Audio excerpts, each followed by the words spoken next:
সম্মেলনে আমরা কৃতজ্ঞ। আপনারা অনেক কষ্ট করেও এই দুর্যোগপূর্ণ আবহাওয়ার মধ্যে এসেছেন, বাইরে অনেক বৃষ্টি হচ্ছে, তার মধ্যে এসেছেন, এই জন্য আপনাদের কাছে কৃতজ্ঞ। আমরা নারায়ণগঞ্জ থেকে এসেছি দুইটা ক্রুলেস মার্ডারের রহস্য উদ্ঘাটন এবং সে সম্পর্কে র্যাব যে কাজ করেছে সেটা সম্পর্কেই ব্রিফ করার জন্য। দুইটা ক্রুলেস মার্ডার হচ্ছে, একটা হচ্ছে নারায়ণগঞ্জের সোনারগাঁ উপজেলায়, আর একটা হচ্ছে কুমিল্লার তিতাস উপজেলাতে। এই দুটো নিয়ে র্যাব কাজ করেছে এবং সেটার সফলতা আমরা গতকাল পেয়েছি। সেটা সম্পর্কে আমি আপনাদেরকে জানানোর জন্য এখানে এই আয়োজন করা হয়েছে। তো প্রথম যে হত্যাটি হয়েছে সেটা ছিল নারায়ণগঞ্জের সোনারগাঁ উপজেলায়। এটা একজন এই বছরেরই গত মাসে জুন মাসের 17 জুন নারায়ণগঞ্জের সোনারগাঁ উপজেলার একটি স্থানে গলা কাটা লাশ পাওয়া যায়।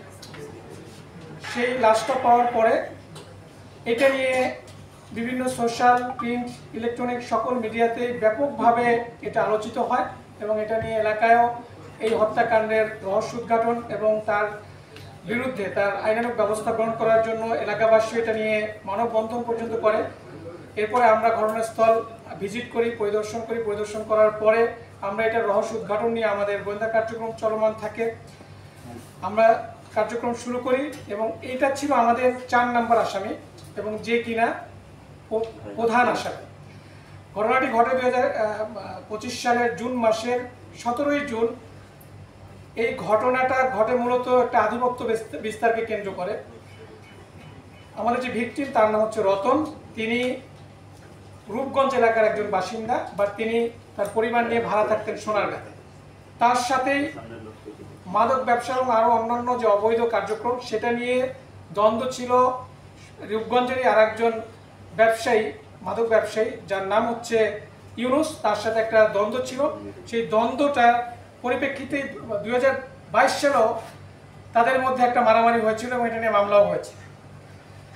এই ঘটনাটা ঘটার আগেও 15 দিন আগে তাদের মধ্যে একটা দ্বন্দ্ব ছিল, এই ইউনুস এবং রতন। ভিকটিম হচ্ছে রতন, যাকে মারা হয়েছে। 15 দিন আগে তাদের মধ্যে একটা দ্বন্দ্ব হয়। সেই দ্বন্দ্বের সূত্র ধরেই এই ইউনুস রতনকে হত্যার পরিকল্পনা করে। সে অনুযায়ী 2025 সালের এই জুনের 17 জুন তার যে ভাড়া বাসা, সেখানে তার একটা সিএনজির স্ট্যান্ড ছিল। সেখানে সে সিএনজি ভাড়া দিত এবং চার্জ ইলেকট্রনিক যে চার্জ দেয় সেটা করতো। সেখান থেকে এই ইউনিসের একজন প্রতিনিধি গিয়ে মধ্যরাতে এই রতনকে খবর দিয়ে নিয়ে আসে, একটা অজ্ঞাত জায়গায় নিয়ে যায় এবং সেখানে তাকে বিভিন্নভাবে টর্চার করে তাকে হত্যা করা হয়। এবং এইটা এই ইউনুসের নির্দেশেই হয়েছে। পরবর্তীতে যে মামলা হয়েছে, 2 দিন পরে মামলা হয়েছে, সেই মামলার 1 নম্বর আসামি ছিল এই ইউনুস। এই ঘটনায় টোটাল মামলায় 11 জনের নামে মামলা হয়। তার মধ্যে আমরা ইতিপূর্বে আরও 3 জনকে অ্যারেস্ট করেছি এবং যারা আদালতে 164 দিয়েছে এবং এই হত্যাকাণ্ডে ইউনুসের সংশ্লিষ্টতার কথাও বলেছে। প্রাথমিক জিজ্ঞাসাবাদে আমরা যেটা জানতে পেরেছি, ইউনুস ওতপ্রোতভাবে এই ঘটনার সাথে জড়িত এবং মামলা হওয়ার পরে সে বিভিন্ন জায়গায় পালিয়েছিল এবং সর্বশেষ যে তথ্যটা আমাদের কাছে ছিল সেটা হচ্ছে তিনি পালানোর জন্য পার্শ্ববর্তী একটি দেশে পালানোর চেষ্টা করছিল এবং পরবর্তীতে গতকাল নীলফামারীতে চলে যায়। সেখান থেকে সে বর্ডার ক্রস করে অন্য দেশে যাওয়ার একটা চিন্তাভাবনা করে। আমরা আমাদের যে গোয়েন্দা কার্যক্রম তার ভিত্তিতে জানতে পারি যে সে দেশ থেকে একটা চিন্তাভাবনা করে। তখন আমরা তাকে আমাদের র্যাব 13 থেকে একটা টিম দিয়ে গতকাল তাকে অ্যারেস্ট করা হয় এবং পরবর্তীতে তাকে ঢাকায় নিয়ে আসা হয়। তো এই ছিল প্রথম হত্যাকাণ্ড। দ্বিতীয় যে হত্যাকাণ্ডটি, এটা ছিল আরও চাঞ্চল্যকর একটা বিষয়। সেটা হচ্ছে যে কুমিল্লার তিতাস থানাতে একটা বাড়িতে রংপুরের একজন রাজমিস্ত্রি, যে দেশের বিভিন্ন স্থানে ঠিকাদারির ভিত্তিতে বিভিন্ন জায়গায় কনস্ট্রাকশনের কাজ করে থাকে। তার নাম মুস্তফা। তিনি 55 বছর বয়স।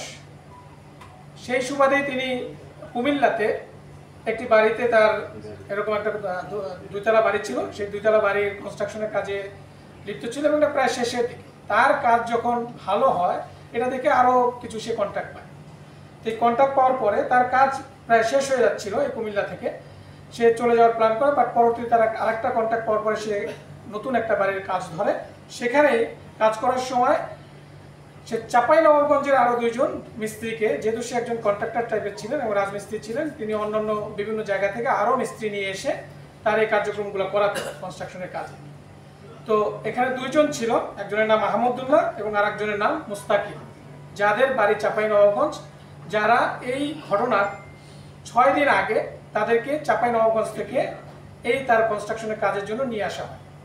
তো পরবর্তীতে ঘটনা ঘটে 29শে জুন দিবাগত রাতে। এই দিন এই যে মোস্তফা তার সাথে তার যে মিস্ত্রি ছিল দুইজন সহযোগী, তাদের সাথে একটা দেনা পাওনা নিয়ে যে মজুরি ছিল সেটা নিয়ে তাদের মধ্যে একটা বাক বিতণ্ডা হয়।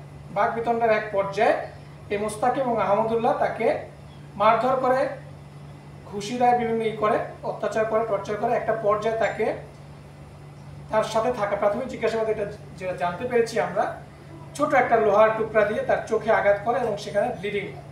এরপরে তাকে তার গামছা দিয়ে মুখ হাত পা বেঁধে ফেলে এবং কস্টেপ দিয়ে পেঁচিয়ে, তার একটা ছবি আছে খুবই বিভৎস, তাকে একেবারে তার নাক মুখ পুরাটা বন্ধ করে তাকে ফেলে যায় এবং সে যখন নিস্তেজ হয়ে যায় তাকে তারা সেখানে রেখে তারা পালিয়ে যায়। এটা ছিল কোনো রহস্য উদ্ঘাটন করার কোনো ক্লু আমরা পাইনি ইনিশিয়ালি। এটা মামলাটাও হয় একদিন পরে, তার ভিকটিমের পরিবার এসে এটা মামলাটা করে। বাট এরা যখন পালিয়ে যায় এরপর থেকে আমাদের সন্দেহ হয় এবং আমরা তাদেরকে আমাদের নজরদারিতে রাখি। তারা তাদের সকল ডিভাইস বন্ধ করে ফেলে। যাই হোক, আমাদের গোয়েন্দা কার্যক্রমের ভিত্তিতে পরবর্তীতে আমরা জানতে পারি যে তারা খুলনার বাগেরহাটের মংলার ওখানে তারা অবস্থান করছে এবং সেই তথ্যের ভিত্তিতে আমরা গতকাল আমাদের র্যাব 6-এর একটা টিম সেখানে অভিযান পরিচালনা করে এবং এই দুইজনকেই অ্যারেস্ট করতে সক্ষম হয় এবং তারা প্রাথমিক জিজ্ঞাসাবাদে এই হত্যাকাণ্ডের সাথে তাদের জড়িত থাকার কথা স্বীকার করেছে এবং এই যে অপরাধী যারা আছে র্যাব 11 কর্তৃক ধৃত, তাদের বিরুদ্ধে আইনানুগ ব্যবস্থা প্রক্রিয়াধীন রয়েছে। যদি এই ছিল ঘটনা, এই দুইটা হত্যা মামলার রহস্য উদ্ঘাটনের বিষয়। আপনাদের যদি কোনো বক্তব্য থাকে বা কোনো জিজ্ঞাসা থাকে করতে পারেন।